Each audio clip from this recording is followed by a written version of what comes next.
Jai Gurudev, Khileshwari ji, thank you for sharing your insights on Yoga Vasistha. Let's delve into the core aspects of this profound text. Can you start by explaining why the Yoga Vasistha is considered a solution to all questions? Absolutely, the Yoga Vasistha is a spiritual text that addresses the existential queries and dilemmas faced by individuals. It serves as a guide to understanding the nature of reality, the mind, desires, and the path to liberation.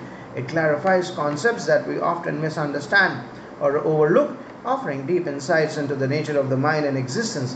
You have mentioned that the text goes beyond the common understanding of desires. Could you elaborate on how Yoga Vasistha views desires?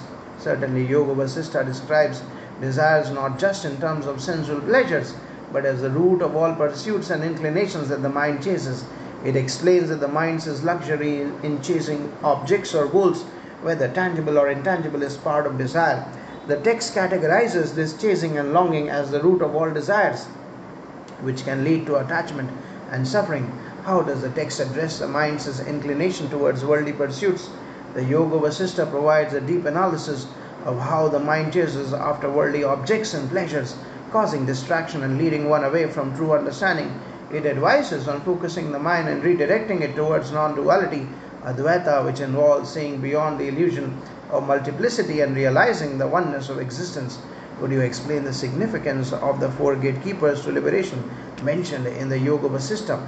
Certainly, the Yoga Vasistha mentions four gatekeepers to liberation: Shama, calmness; Vichara, inquiry; Santosha, contentment; and Satsang, good company. These are essential qualities or practices that help an individual attain a state of mind conducive to liberation. Shama is the ability to maintain inner peace. Vichara is the habit of self-inquiry and philosophical questioning. Santosha involves finding contentment in what one has, and Satsang refers to keeping company with the wise or virtuous people. The text also discusses the concept of creation and how it relates to our mind. Can you shed some light on this?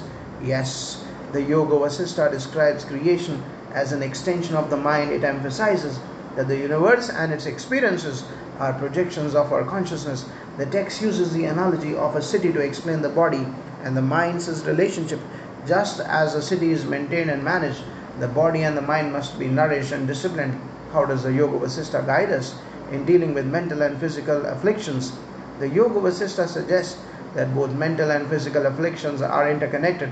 It explains that mental disturbances can manifest as physical ailments and vice versa. The text offers a holistic approach to overcoming these afflictions through self-inquiry, detachment, and the practice of equanimity. The text touches upon the importance of purifying the mind. How does it suggest one should go about this? Purification of the mind in Yoga Vasistha involves reducing attachments to worldly desires and developing clarity through wisdom and understanding. It emphasizes detachment in the practice of observing one's thoughts and actions without getting entangled in them. The Yoga Vasistha makes a distinction between the knowledgeable jnani and the ignorant ajnani. What does it say about this? The text explains that a jnani is someone who has realized the truth of non-duality and lives with a sense of detachment and understanding. An ajnani, on the other hand, remains entangled in worldly desires and ignorance. The jnani sees the world as an illusion, maya, and understands the underlying reality, wherein the ajnani is caught in the transient and often suffers because of this ignorance. How does the text describe the illusion maya and its role in our perception of reality?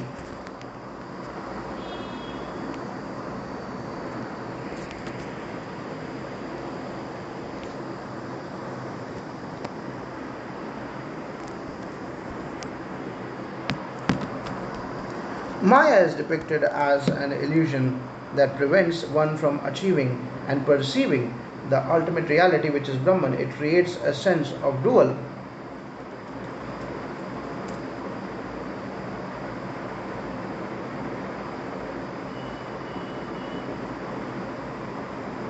Can you elaborate on how Yoga Vasistha addresses the concept of liberation, moksha? In Yoga Vasistha,